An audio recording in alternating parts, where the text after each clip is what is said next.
Hoy there, it's Skyward Shield. Welcome back to Football Talks. I'm joined by Bill. Say hello, Bill. Hello, everyone. Well, week 16 is in the books. We're past Christmas. I think we forgot to say it at the end of the last week's podcast, but I hope you all had a Merry Christmas. New Year's coming up. This video should make it before the new year, of course. So yeah, this will be the last podcast of 2016.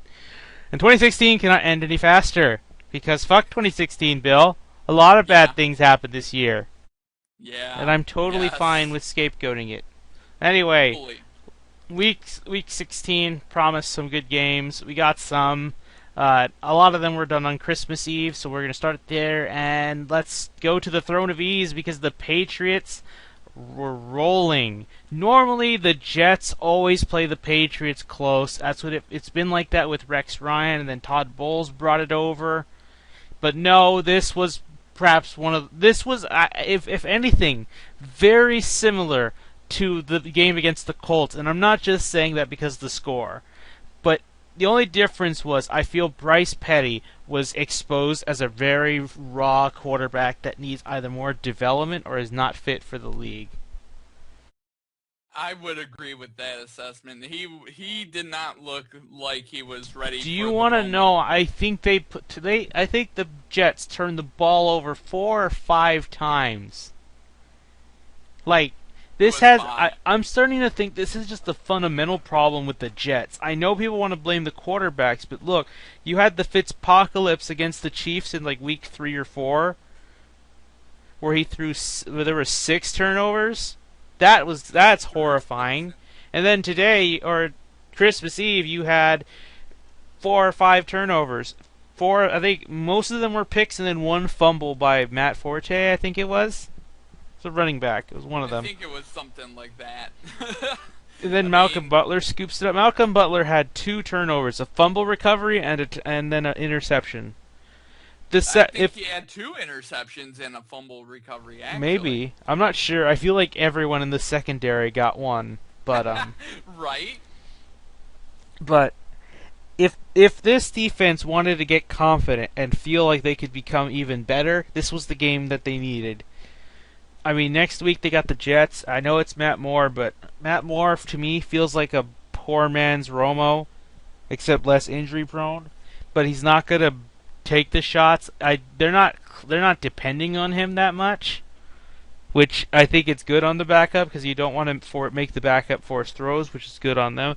I don't even know if they benched Tom Brady, not because he's bad, but because they were just dominating. I don't think they did. I don't think Garoppolo appeared once. If he did, I would have heard of it, but I don't think they did. But I understand why, because the Patriots haven't locked up the first seed, though it feels like they pretty much have already, right? Yeah, I mean, with what we'll talk about later, it definitely feels like it now. The AFC just got so much weaker. It's very much not a it's not a strong conference. I think there's 2 really great teams in that conference, and we'll talk about that in a little bit. But I think New England's one of the 2. This could not be an easier way to the Super Bowl, Bill. This really does feel like the Patriots' Super Bowl year. It looks like it could be a Super Bowl year for them. I mean, you know, overall, every year they're 14-2 or 13-3. Yeah. Every year, Belichick has that team hitting the right buttons at the very end of the year. And this is a game that just reminisces of old Patriot teams of old, like these 41-3 beatdowns in December. They don't really play close games, but they want to be clicking on offense just enough to get into the playoffs. And that's what's happening right now. Yeah. I will say, though, on offense, Brady's spreading the ball everywhere. He's not clinging to Gronk like in the past. He's not forcing the ball. I mean, plus you have Martellus Bennett, who's a pseudo Gronk, however you pronounce the word. I'm pretty sure it's pseudo. He's a pseudo Gronk. He can do the job just fine. So you have Edelman and Amendola, which I think Amendola came back for this game. I want to say, I'm not too sure. But and then of course you still have Hogan, you have Blunt, you have Dion Lewis, who Dion Lewis is getting more reps every week, which I'm okay with. I want this guy to get hot before the playoffs start, so he could just torch any run defense that they run into. No pun intended. But and the other thing is get him some reps at catching the football out of the backfield as well, because he is also very useful out of the backfield as a wide receiver. I think they're gonna make him be their Theo Riddick. He's definitely a Theo Riddick type. Yeah, but I think he can also run with the ball. Just if you feed him the ball, he'll run just as good as any other running back. But anyway, one thing to know, I'm very tired, guys, so I'm hoping we get through this one pretty fast.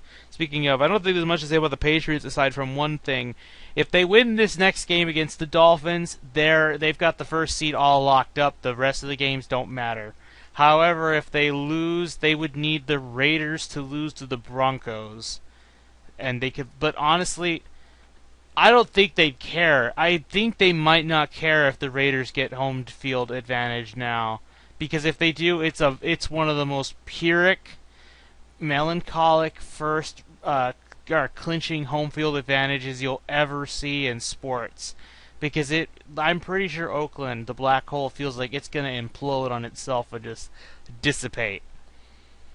But we'll get to why later.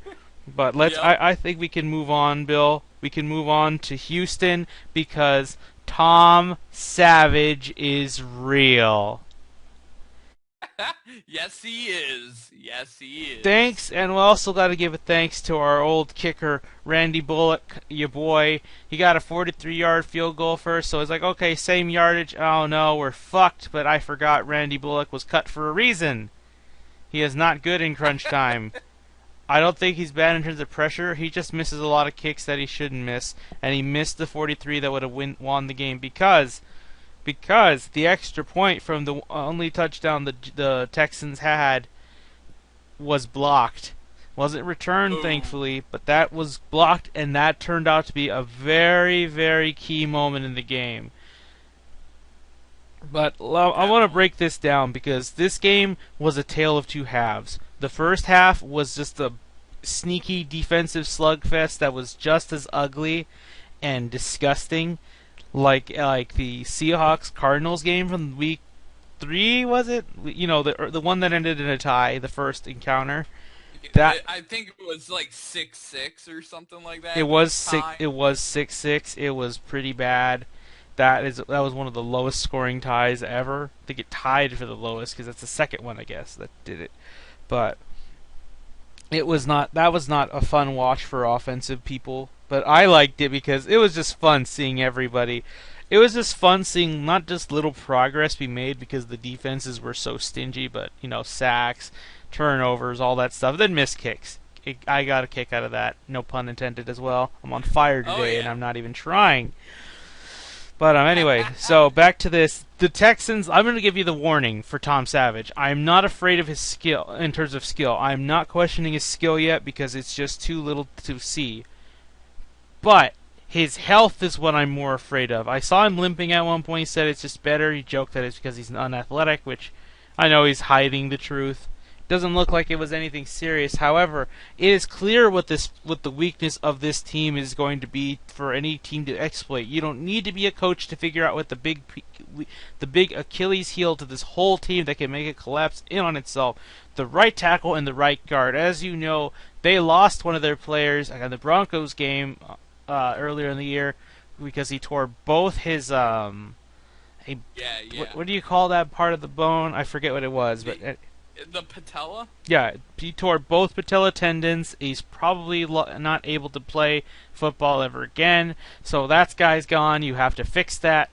I'm guaranteeing this to you, Bill. In the first round of the draft or the second round, they are going to draft a right tackle or a right guard or both because this line needs an overhaul. They need a good rookie who can start right away, which that's Rick Smith's way anyway. You got to get the line. You got to get him healthy because I don't think the left side is a big issue.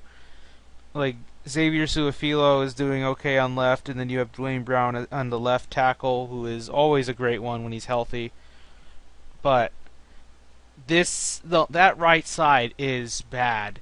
It needs help because every time there was a play, or in two of the in a set of downs ended in sacks because they've just protected Tom Savage so badly.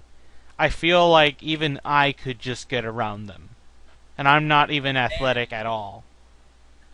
So that's a very bad sign. These guys, the Texans' offensive line is the huge Achilles heel. I would add the secondary as well, but I'm seeing younger players emerge. I feel like Kareem Jackson and Jonathan Joseph, one of them's going to get cut. It's going to be a surprise cut, but then they pay A.J. Boye, who is one of the highest graded corners in Pro Football Focus. So, I mean, the highest graded has been Jalen Ramsey, which, Bill, again, I remind you, I really wish Dallas picked him up because he was such a good corner and he's already showing. However, it's fine because, Bill, if whether the Lions make the playoffs or not, I'll tell you this. This draft class is really rich in secondary players. So, Bill, even if you make the playoffs, chances are one of the corners is going to make his way all the way down there for you to snag him. I mean, and if you really look at the draft, there's just so much talent all over the field that you can cherry pick one of the top 20 guys if you're in the 25 to 30 range. But this one apparently has already has more than I want to say 5 that could be argued to be first round worthy. Which last year only 3 cornerbacks were taken, and Eli Apple I've heard was a mid second round pick, and the Giants just took him then for some reason. But oh well, good for them, I guess. He's served them well enough, but whatever. Anyway, so back to the Texans. The first half slugfest, but then afterwards, Andy Dalton just threw a touchdown to Brandon LaFell, and Brandon LaFell made the secondary look like a joke. Here's the best part. Jadeveon Clowney was actually chasing him and not, I wouldn't say keeping up with him because he obviously made it into the end zone, but could have caught him if they had like 20 more yards to run. And this guy's a 270-pound man. Jadeveon Clowney is scary. He legit is scary. He had 5 tackles for loss because he's a really good run stuffer. I think he got 1 sack or 2 because Whitney Merciless got 2 sacks. Who, by the way, Whitney returned to this game. The defense was the front line was stout. It was great. I loved it. And Clowney, so good. He's playing with the chip on his shoulder, and I forgot because everyone was thinking, "Oh, is he a bust? He's just getting injured a lot. He's not good. He's not It wasn't like the Texans should have drafted Blake Bortles, which, as of right now, I laugh at that notion because Blake Bortles is a bust so far, unless whoever their new coach is, which is probably going to be Tom Coughlin, can just rebuild and save his ass. And that's if he wants to keep him. Teddy Bridgewater, assuming he doesn't break his knee like he did like this year, who knows? I can't say if he's good or bad. He looked like he was on the right track. He looked like he was going to challenge Aaron Rodgers every year, which is fine by me, but we don't know. But Clowney, I think, is finally emerging, and this is without Watt. Like I said, imagine if Watt was here. They could do a 3-man rush and actually produce sacks. That doesn't happen typically. You're only having 3 men to try and pressure a quarterback because if you're lucky, you might get one. But that's very low. But with those 3 who generate double teams, they can do it. And they've done it. Last year, all 3 of them were on the field, and J.J. Watt had the club on his hand. It didn't matter. Clowney ate through 2 of the Patriots linemen and just sacked him. It's also happened again this year against the Chiefs when Watt had that one game against them before they took him out after the Patriots game. There was a 3-man rush. Watt got to him, or to Alex Smith. So they can do it. This defense, if Watt were here, I could say if they just got the running game to be a little better and the protection to be better for Savage, this team would be Super Bowl bound. I think they could do it. They very possibly have a Super Bowl team. I think they do, minus the quarterbacks are unproven right now. Exactly. And Lamar Miller wasn't here. That's what made running the ball so hard. And here's another thing. This was pitiful. Tom Savage was 1 for 6 in pass attempts, and every other attempt he tried to do it, he got sacked. He got sacked 3 times in 2 drives, and 2 were in the same set of downs. So that's why I say this line is really worrisome for me. I think that the Texans can win a playoff game for reasons we'll get into later, but against a really good pass rush like the Chiefs, I just don't know how the hell they're going to come out of it. Because Justin Houston will probably eat the right tackle and probably eat the right guard for dessert because he's that overpowering. I mean, even if they double team Justin Houston, it's like only one person is facing him, and with those two at that in those Yeah, and then you gotta positions. worry about D Ford, who's already getting back on track for most sacks this year. Right. I mean, that's the scary point. That's the team that Houston really has to look out for. Yeah, but that's not the team that I think the Patriots would have to look out for because the offense is so stagnant. The defense would have to Uh, win for them, which I don't think that'll happen. Not if they're in Foxborough, but anyway, so the great thing was after that touchdown from Andy Dalton, Tom Savage picked it up because yes, he had a really bad start in the first half, but that one drive was so good. It was so spectacular. Everything clicked, and then when Alfred Blue ran for the 24-yard TD, everyone blocked right. I didn't think they could do it, but they did. And then Hopkins just blocks. Hopkins just blocks the Bengals safety, so Alfred Blue can go into the end zone untouched. He ran 24 yards untouched. It's pretty beautiful, if you ask me. It's really good. But yeah. I'm just glad that Randy Bullock choked for us because the Titans lost to the Jaguars, and so that means the Texans are division champions. Next week doesn't matter because even if the Steelers lose to the Browns and the Texans beat the Titans, they won't go to the 3rd seed. So all but one division has been set. The positions, I mean. Yeah. All but one area has been set. It's really unlikely that the Raiders will take it. Will take the number 1 spot anyway, like we discussed. But oh man, thank God, Randy Bullock, you missed for us because that was pretty. I was gonna feel bad if that happened. I don't think I would have asked for them to bench Tom Savage or anything, but I want to see the kid play. If they're gonna start him again next week, which I hope this line protects him. Normally I'd be like, yes, please start him. He needs all the reps he can get because the more he plays, the better he can get, hopefully. But that line, That line is going to get one of their I was on quarterbacks hurt. I was on Reddit one day and some guy on there, I don't even know the name, so don't even ask me, but I remember one of them told me, I don't want to start Savage. And his reasoning was this line just got a lot worse because of the right guard and the right tackle. And he's right. Because if the Bengals are making them, if they're looking like the Denver Broncos defense from last year, what is wrong with this line? It needs such an overhaul on the right side. I mean, the center maybe. I think the left is completely fine, but the right side and maybe the center, because it seems every week the one center gets injured, so the other one's got to take his place, and they just keep switching back and forth. But And teams know this, and then they start designing their blitz packages to come in from the right side, and then they start designing everything to go at the weakest part of that offensive line. yeah, And it's Tom Savage needs to watch his back. I mean, he's trying. He is trying. But, it's really hard to do so when your line's so incompetent. And he can't just he's not a type of player to rush the ball, I've noticed. He does not rush the throw. He'll throw really good passes even when he's getting hit.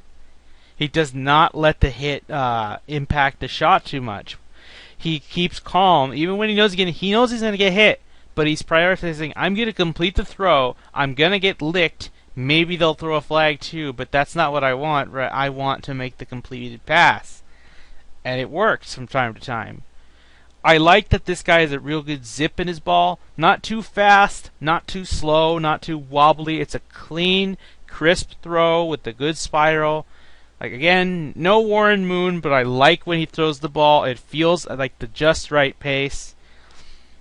I can't wait to see him play against the Titans, because the Titans have nothing to play for, and this is a game you could build your confidence in. Either that, or the Titans are out to injure everybody just because they're assholes. But with a dirty team like them, with the dirty player like they have, I forget his name, but yeah, I don't want to see that happen.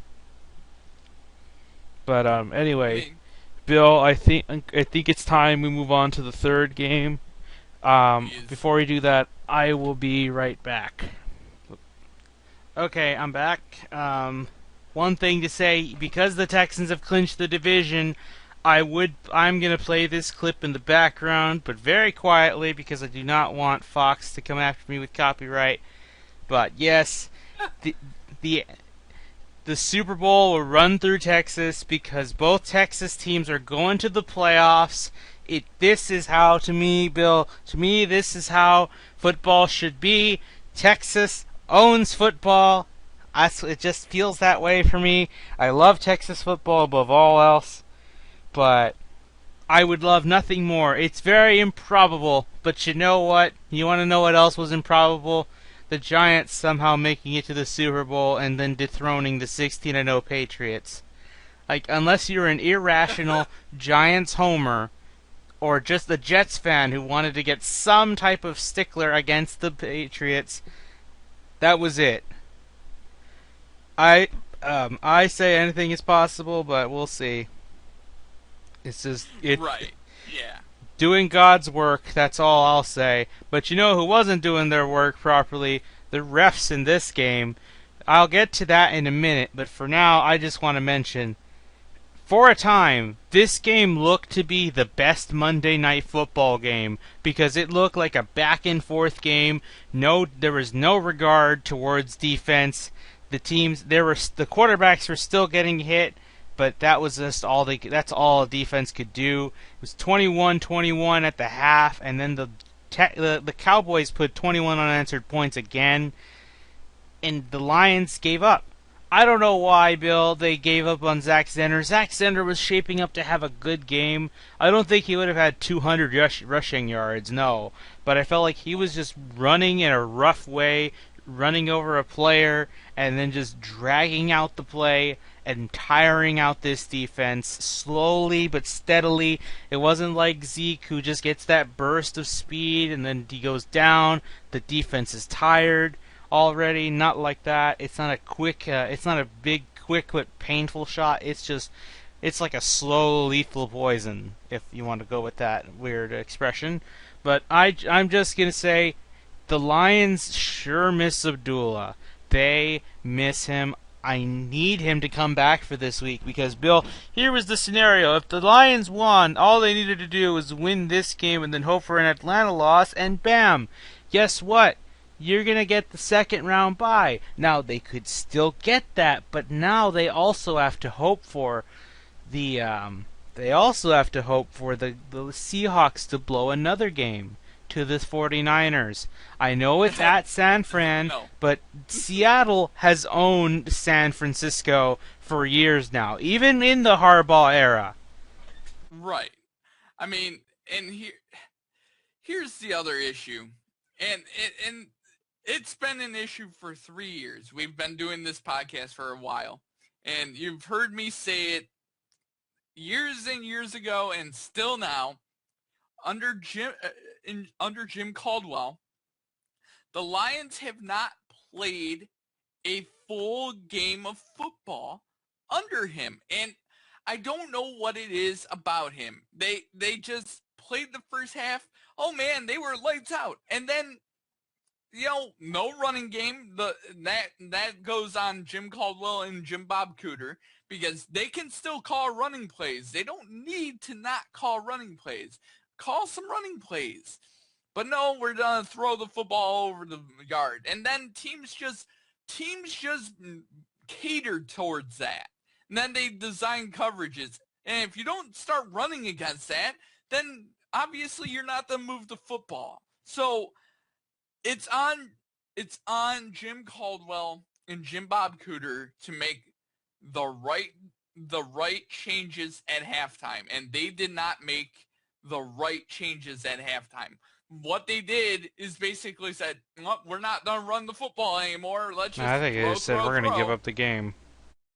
Yeah. They just don't play a whole game of football. They went for it on 4th down with Matt Stafford in the first half and ran the football in on 4th and 1 on the 1-yard line of Dallas. Go for it. You have to go for it against Dallas. You have to. But you got to convert 3rd and 3s or 3rd and 2s with runs and passes. You can't be one-dimensional against teams like this. They were beatable. The Lions could have beat them, and they let them off the hook. Yep. It looked like, just going into halftime, that this game was going to be a shootout, and it would have come down to the final play. Every second of the clock mattered, but no, the Lions could not have laid a bigger egg. However, I will play a bit of devil's advocate and defend the Lions for at least the first half, because there were two things I noticed that. Okay, you know how I've said that I think that the refs in the NFL has a bias towards teams like the Cowboys, the Packers, and the Steelers. They hate teams like the fucking Patriots because all they do is win. Like, we're tired of you winning because people hate you. You're not a team that's likable. You're not like Dallas. We want another team. There were two instances which I think were very clear where the refs batted an eye for flags that the Cowboys should have committed. Now, I know what some people might say. Two things. Either A, you're being very salty about this. You're just a Cowboy hater. And I've been acting like a Cowboy hater. Yes, I'll admit to that. If the Cowboys earn their Super Bowl, fine.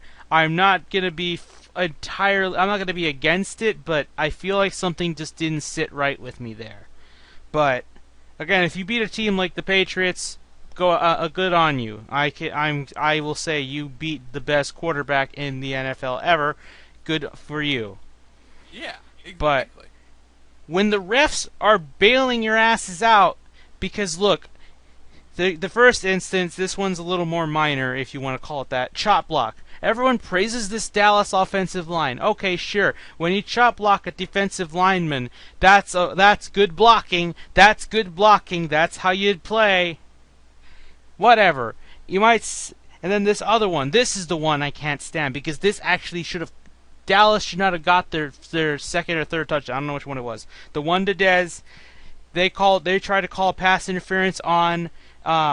No, it's not. It wasn't pass interference. They tried to call defensive holding on the recently signed backup cornerback whose name I can't remember. Whatever his name is, I don't care. That's not the point.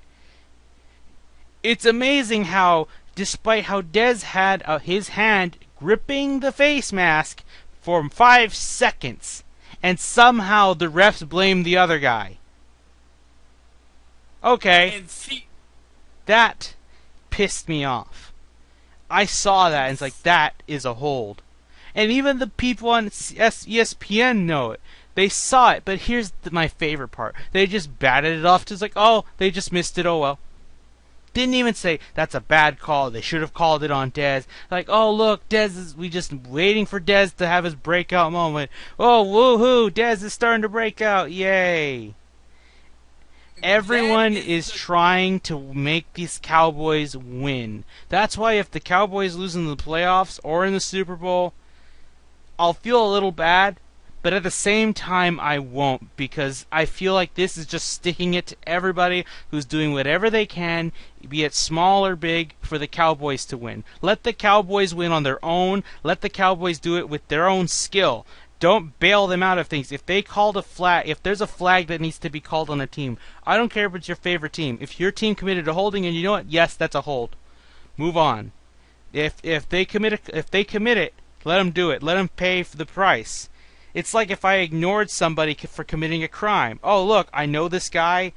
Let's say I know this guy burglarized the house. But because I like that person, I'm not going to tell the cops, even if he told me, like, hey, I did that. It's like, yeah, I robbed that guy's house. I just wanted the TV in there. No, it's okay. I won't tell on you because you're my friend. I like you, so I won't tell. I'm not going to do my job as a citizen to bring order to the community. No. No. You know what I mean? Right, yeah. If I mean, supposed to be an unbiased third party, and we're supposed to hate you, and I should be hating you because you're calling good flags. But the fact that you're not calling good, you're missing obvious calls is a problem. And I don't think this is a matter of, oh, refs need to be full time. No, refs really need to be unbiased. My favorite thing, especially, one person pointed this out. Dean Blandino was like, Dez caught it. Oh yeah, funny thing. Didn't someone see you in September in a Dallas party bus? I mean, it's always this thing, and as a Lion fan, and I've noticed it for the last 20 years, anytime there's a call, no matter who we play, it's always against us. We always have more penalties than the opposing team, and it's because it's Detroit, and it's because the city is given a bad rep by the rest of the country, where we feel like it's us versus everybody. It's everybody against Detroit. It's the referees playing against us. It's the other team playing against us. We have to literally fight the referees and the other team to win football games. You know, Yeah. that Tennessee game is a perfect example. Tennessee is not a better team than the Detroit Lions, and we got screwed over on every single call. And it's annoying to have to deal with that when Tennessee is not a better team. Tennessee is that team is an 8-8 team. That is best. a 8-8 football team at best. Their defense is highly overrated. That Parrish Cox got lucky. He was getting picked on the entire day, but you know, what was the great equalizer for Tennessee against the Lions? It was the referees. The referees called every penalty against the Lions, and then they started laughing and smirking about it as the crowd was, getting ready to erupt, and as a Lions fan, they always feel like it's us against the world, and it's got to stop. At a point, no one in certain markets are going to watch football games if they feel like their team is getting screwed over game after game after game after game. Who wants to watch football when I could go watch the University of Michigan win national championships under Jim Harbaugh, or watch my Lions get screwed over by calls in the NFL? Oh, that's not a hard choice. Yeah. So that's my message to the NFL. If you want people to watch your games, don't have it feel like your team is getting screwed over. And, maybe here's a mysterious idea. You fire referees that need to be fired, like Smirky. Smirky needs to be fired. If they're over the age of 60, they need to go. We don't need old people sitting on the field wasting our time. It's just It's bad. But what was I gonna say? So, just to conclude on all the fucking ref debacle, I just want them to I just want the Cowboys to win on their own. I know some Cowboy fans who will probably get mad at me, call me a Cowboy hater, but and it's like you don't want teams, you don't want a ref to call a flag, especially if you know they did it. Because I've seen sometimes when I see replays like, oh, Houston got away with the flag. You gotta, if you're a rational fan, if you know your team did it, you should let them. You shouldn't be fine with them getting the call because they did it. Because at the very least, if you don't want to give the Lions player the benefit of the doubt because he had to hold because Dez was pulling on his face mask, at least say both did it. That's a replay of third down or whatever down it was. There, the play's canceled, but the Cowboys still get another try at it. It's all good. I would have settled for that, but no, they don't do that at least. And by the way, to distinguish, because some people think, no, he was just trying to push the guy away by pushing him by the face mask. You can push someone against their face mask. However, there's a difference between a push and a grab. Do I have to explain to you how to grab something? You see, when you grab something, your fingers close in the direction of your palm. And when it locks onto something, that's a grip. That's a grab. Whether you push or pull with it is irrelevant. You have a grabbing motion on somebody's mask. That is a grabbing the face mask call. I shouldn't have to explain that to you because you should know what gripping is. Go grip a cup. Go grip something. Go grip the doorknob. Go grab something, and now you know Now you'll know if you've committed a grabbing the face mask call. You should. I don't need to teach anybody that. You should know because it's one of the most obvious calls in the game. Something like holding you might be able to sneak away with, which even then it's the same case, even with holding. If it looks like they have a grip on someone's jersey, if you see some jersey sticking out in the middle of your fist, in the middle of the guy's fist, that's a hold. They're going to call that 9 out of 10 times. But anyway, I think we'll move on from the flag stuff.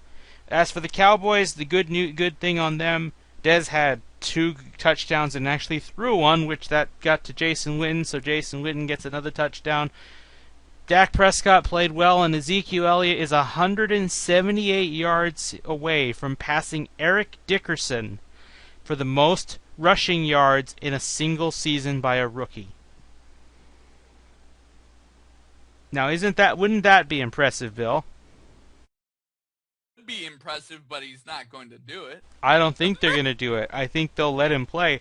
The only way I see him doing it is if the Eagles literally give it to him. You know, give him wide open space from the 25, like first play of the game. He's gone.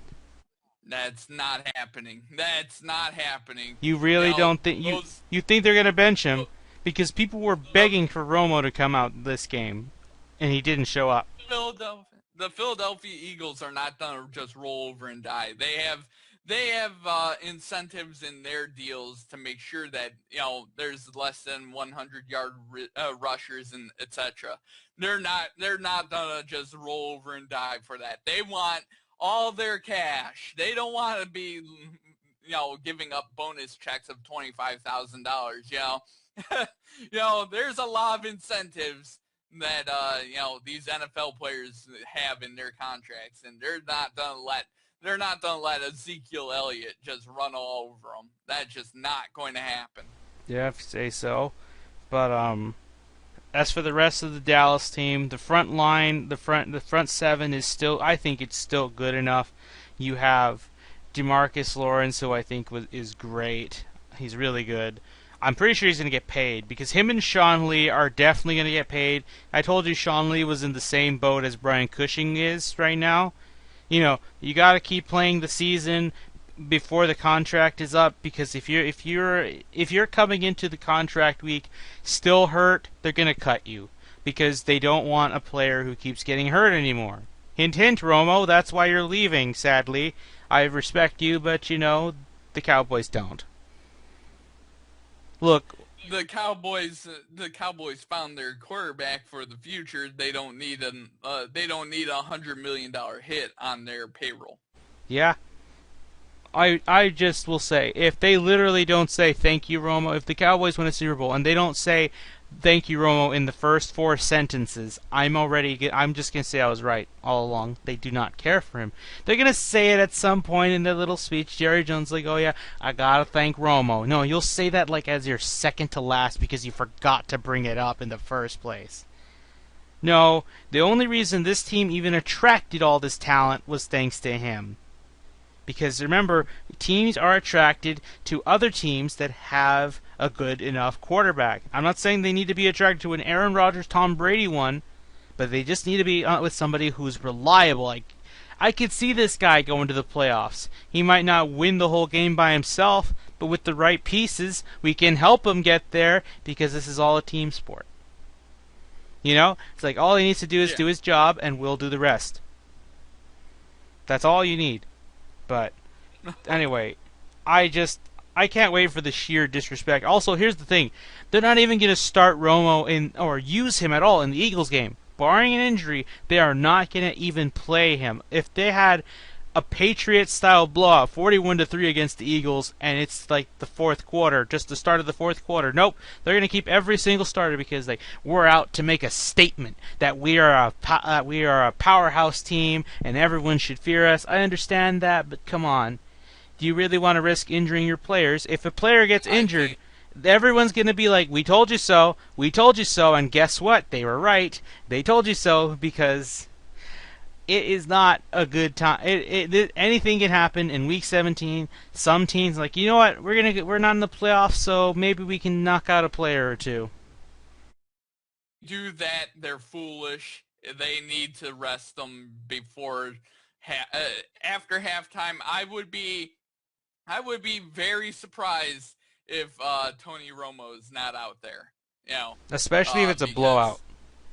I mean, if it's a blowout, there's no reason to keep Dak or Ezekiel Elliott out there. Even if Ezekiel Elliott's going after a rushing record, I mean, if he's nowhere near it, I wouldn't risk it. Yeah, like here's the thing. Melvin Gordon could get 1,000 yards right now. He just needs 3 more yards. But the Chargers refuse to play him, even if they say he could play this week, but they're not going to start him. Because they want to preserve him for next year. You know, they're putting him in the carbonite freezing chamber for next season. Oh yeah, and the other thing is he probably has an incentive in his contract that if he hits 1,000 yards, they pay him some extra cash. And why pay him extra cash? You can just use the injury as an excuse. Yeah. Well, anyway. I think that'll do for this game because I can't think of much else to say because I just wanted to talk about the no calls when those flags needed to be called. But anyway, let's move on to the other guns because first thing to note, well, not the injuries that I want to mention, but the Browns won a game, Bill. They've just ruined it. We were so close, so close to 0-16, but it's not happening.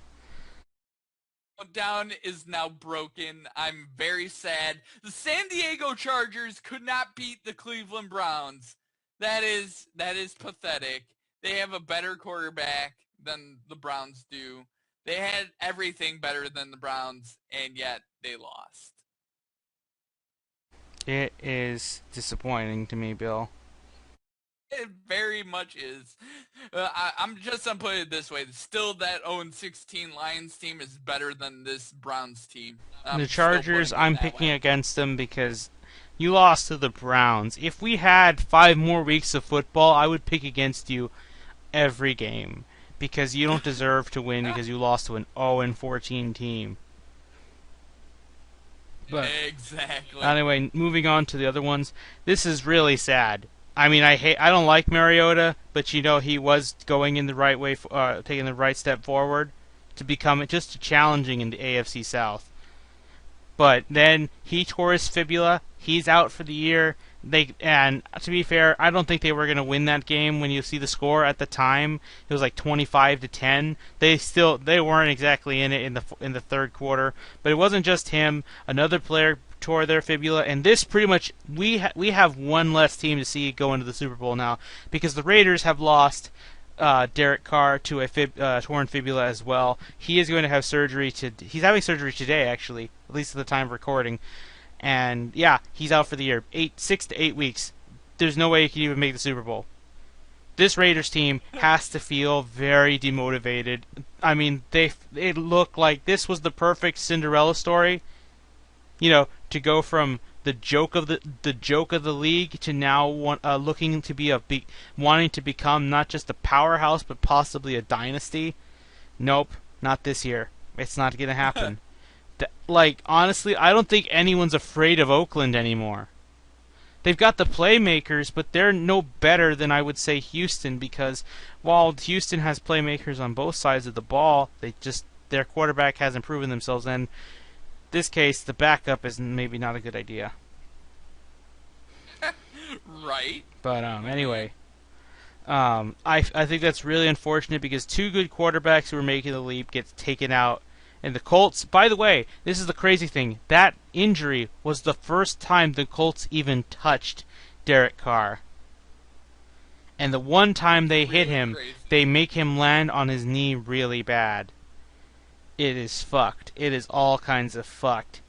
But anyway, in terms of playoff seedings, however, this means the only divisional spot left open because the Chiefs can take the division with the win over San Diego and and the Raiders' loss because the Chiefs have swept the Raiders.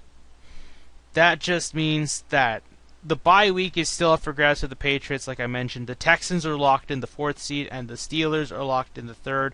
They can't switch. Even if the Texans won and the Steelers lost this week, the Texans would still not get past them due to strength of schedule.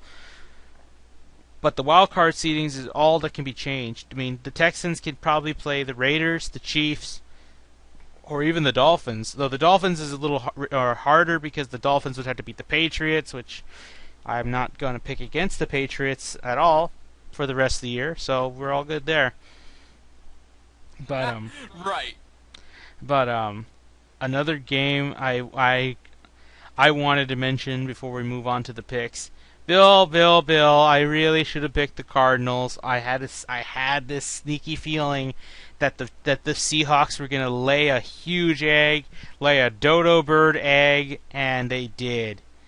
The Seahawks choked. I mean, the Cardinals nearly choked. This is how bad it was. This was the Seahawks had a game-wide choke in terms of this is a game you got to win. Easy, win it, you secure the bye. You don't even need to care about next week's game. No, now you have to win next week and hopes to God Atlanta loses. Because even though you have the win over them because of your tie, it actually puts you back at the end of the day. The tie is going to fuck them over. But it'll even fuck them over with Detroit too. So yeah, all you needed to do, beat the Cardinals, and you got the bye all locked up. Nope, not anymore. But anyway, so I love how the Cardinals. They also nearly blew this. They don't even need this game. The season's over, but they're still playing like David Johnson. Bill, if it wasn't Ezekiel Elliott everyone's talking about, I don't know why you wouldn't be putting up David Johnson, because this guy, I think he's just as good as Zeke. The only difference is I think he's a better pass catcher than Zeke, but not by much. But anyway, Bill, how did you feel when you saw the Seahawks lose and just blow it right there? I thought, going into the Monday night game that Detroit had a second seed chance. I mean, They still overall, do, but it's really hard. overall, I feel like the Seahawks are sort of skating through the season, like, don't really care. I feel like when they get to the playoffs, I feel like I could take them at home. I'm not afraid of them. Even if I went there, but unless I'm Atlanta, I feel like if Atlanta had to go over there, I think they could beat them this time because they hate Seattle because they felt like they got wronged by the refs. You know what I mean? It's a chip on the shoulder type of game, a grudge match. It'll feel like a divisional game to me. yeah.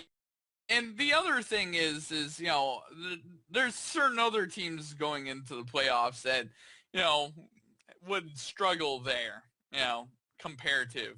Yeah. But overall, I thought it was a very close game. it looked like the old Cardinals team that should have been there for most of the year. Yeah, well, remember, they had a few games go wrong. Like, I'll put it this way. If they just got that field goal right in week 1, they didn't miss their field goal against the Seahawks in their first encounter, they would be 8-8 right now. They'd actually have a shot at a wild card. They still need a lot of things going their way, but they'd be in much better shape. They could have at least got a winning season. Barely. Yes. But now they can't even tie. They can't even go 500. So I think it's just some unlucky games that they could have had. But I think next year they'll be like that.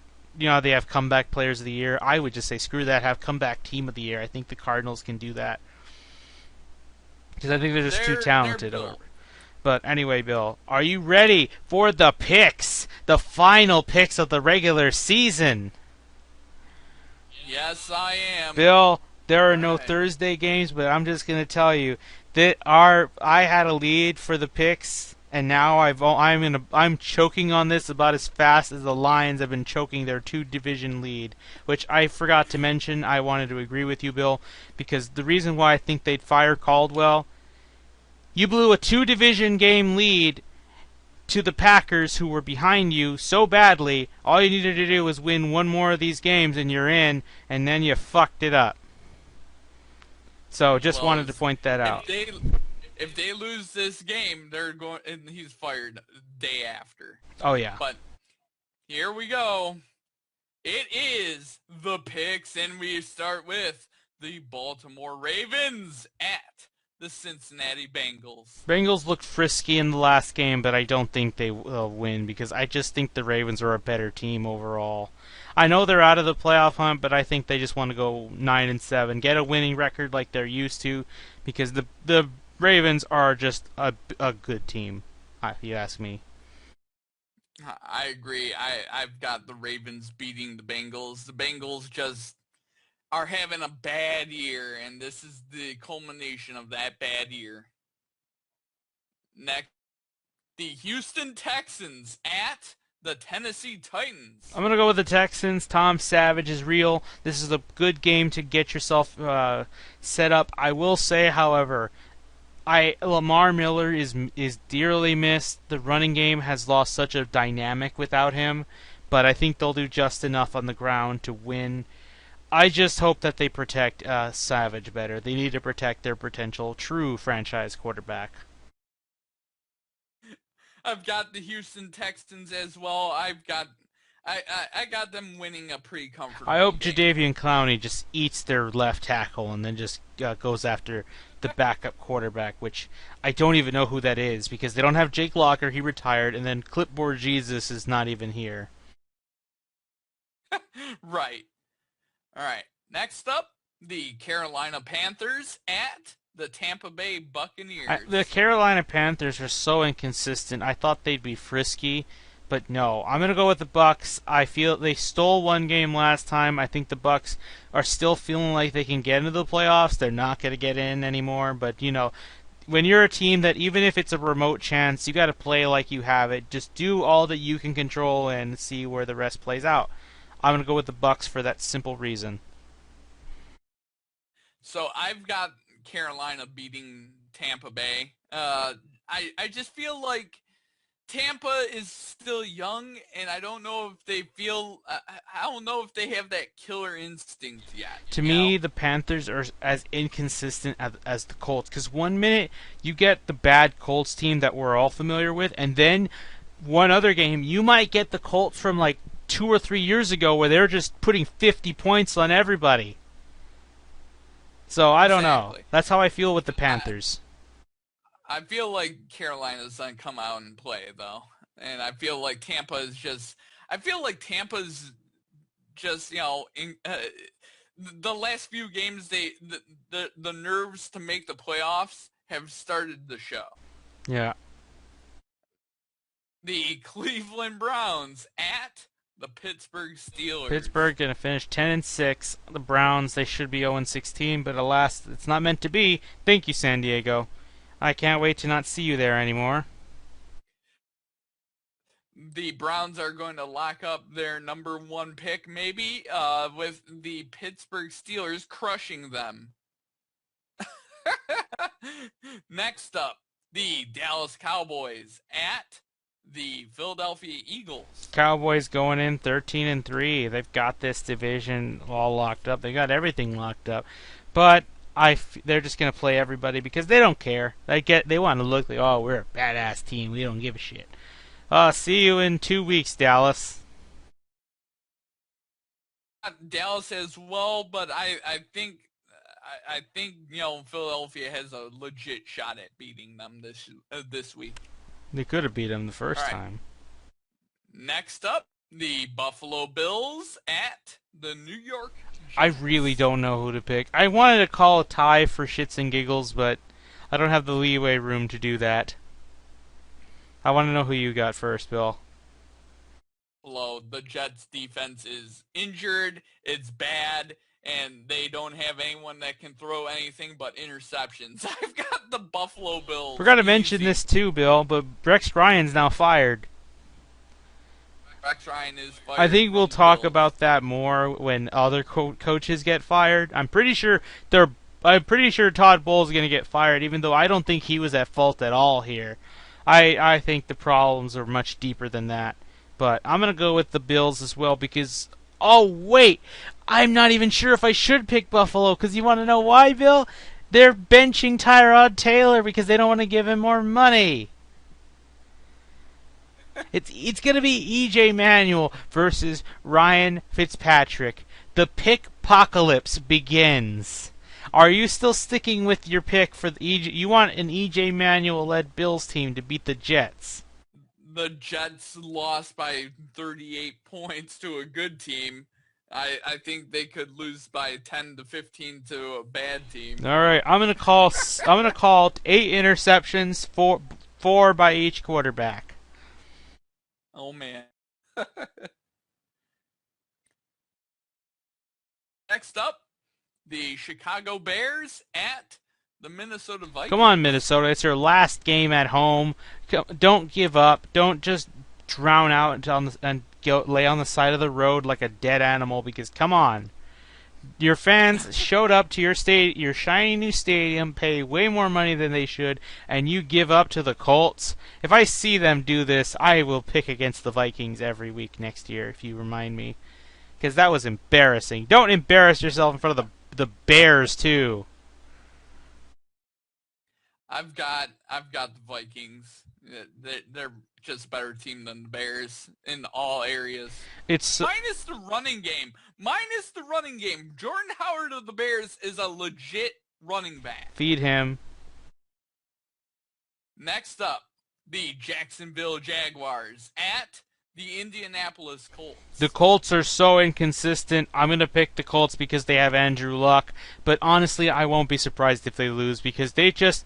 Like I said, 1 week they're the shitty team we all know and love, or that I love, but then another week they're like the Colts from 2 years ago that went to the AFC title game, stunning everybody. I've got the Colts. They're done crushed the Jaguars. Next up, the New England Patriots at the Miami Dolphins. I'm gonna go with the Patriots.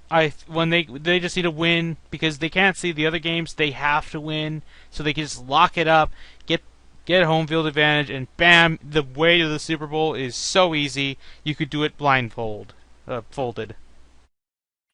I've got the Patriots as well. I think legit they only have one contender, and it's the next game, the Kansas City Chiefs at the San Diego Chargers. I'm not picking you, San Diego. You fucked up your job, and for that, 5-11 with you, or 6-10 with you, you bastards. I'm gonna go with the Chiefs because you know what? In true Chargers fashion, they're gonna blow the game in the fourth quarter. They're gonna mount a 21-0 lead, and then the Chiefs come back, scoring 3 straight, and then the game-winning field goal to say, "Fuck you, San Diego. See you in LA." I've got Kansas City as well. Easy win. Very easy. Yep. All right. So next up, the Arizona Cardinals at the Los Angeles Rams. Poor Jared Goff. I believe in you, man. I really want you to be good, but maybe you'll get a coach that isn't Jeff Fisher. So I'm going to go with the Cardinals after seeing that game last week. If there were more games, I might have just picked the Cardinals every week because I think they're going to be good here. Embarrass Los Angeles, just like a few other teams have done in recent weeks. Yep. So I've got Arizona. Next up, Oakland Raiders at the Denver Broncos. I'm going to go with Denver. I would have picked the Raiders if Carr were here, but that loss is so bad, I'd rather take Simeon over McGloin. This one's going to go down to the wire, though, because these teams are just going to be that bad on offense. I've got the Broncos as well. Matt McGloin's on probably throw a few interceptions. Yep, but like I said, I didn't brag about this yet. Broncos missed the playoffs. What did I say in the bold predictions at the beginning of the year? I said that the Broncos, the Super Bowl champs, would miss the playoffs, and they will. And I am so glad because fuck you, Broncos fans. You guys are some of the worst I saw last year. Go to hell. Because, GG, you thought, here's the thing, Bill, I want to rant about this for a second, because I love how they're like, look, John Elway's such a genius for letting Brock Osweiler go to the Texans, and technically I may give you that, because the Texans made the biggest mistake since the Chargers drafted Ryan Leaf in the draft instead of Peyton. Well, actually, they couldn't have picked Peyton, there was number 2. But anyway, so, guess what? Your defense is not as good as it is. You want to know why? Because you let every other player go. Because they're like, you won the Super Bowl because of me. Sure, Von Miller was the MVP, but I was just as good in the playoffs. You wouldn't have made it to the Super Bowl if not for me, right, Malik Jackson? You're a defensive end that's not meant to attract attention. And then now when you do, you have shit numbers and you get ejected from the stadium. You see, this is what I hate about Super Bowl winning teams typically. When they win, they're like, they get this ego that, you won because of me. I'm going to go to a team that wants to pay me a shit ton of money and treat me like the star that I am. They tell themselves that they're these great players. No, you don't need to tell yourself that. The media would have told you if you're a fucking once-in-a-lifetime type of player. If they're not saying that, you might not want to leave your team. You're meant to just get You're meant to get as little attention as possible so you can get sneaky good sacks that the main guy can't get himself. So yeah, good job Denver, letting all your good defensive pieces that weren't the big key players go. Good job, and that's why you missed the playoffs, dumbasses.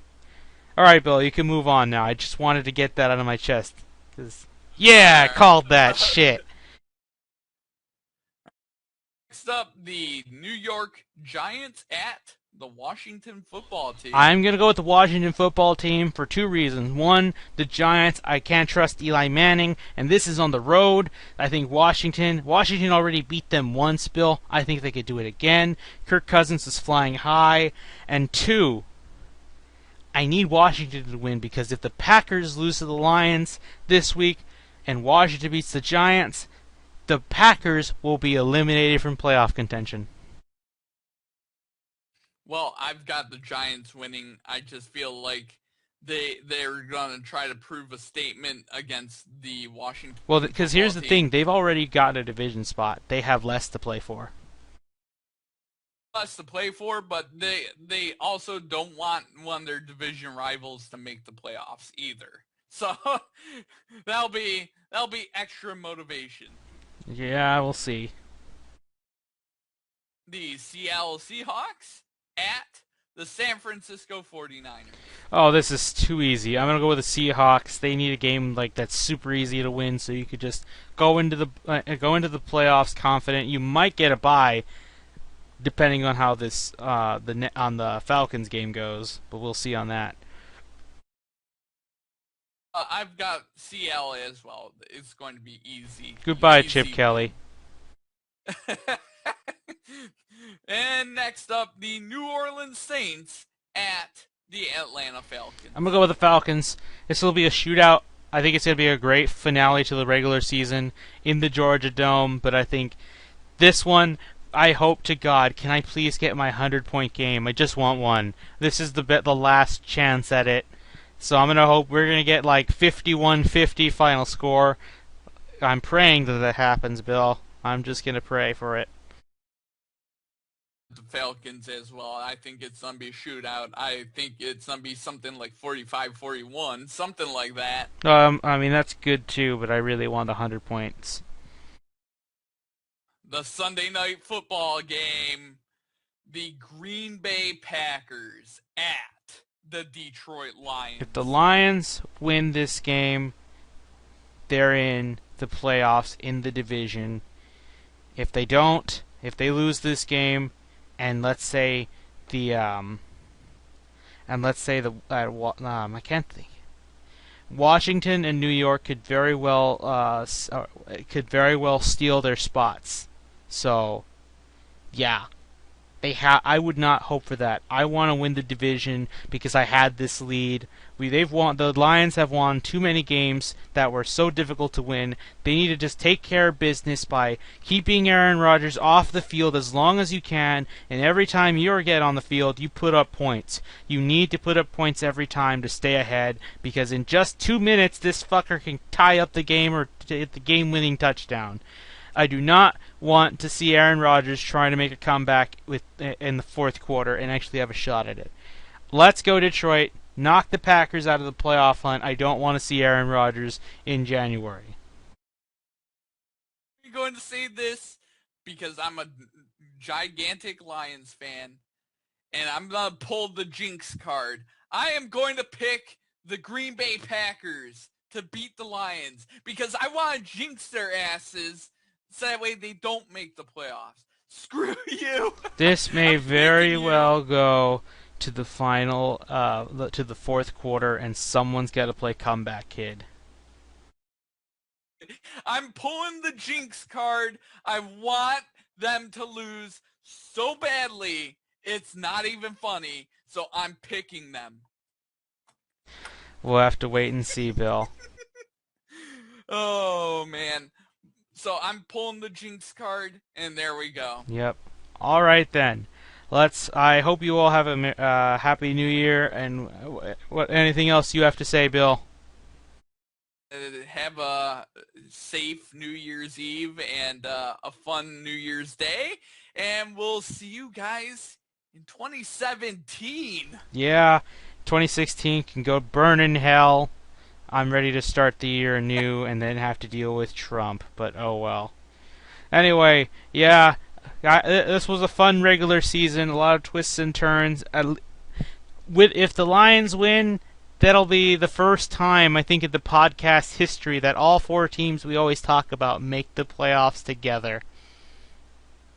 We've only had, I think... No, this will be the second time, actually. Yes, this will be the first, because that one year the Lions made it, the Texans didn't. So yes, let's hope that this will be the first time in podcast history that we have all four teams in the playoffs. So we'll see you guys then.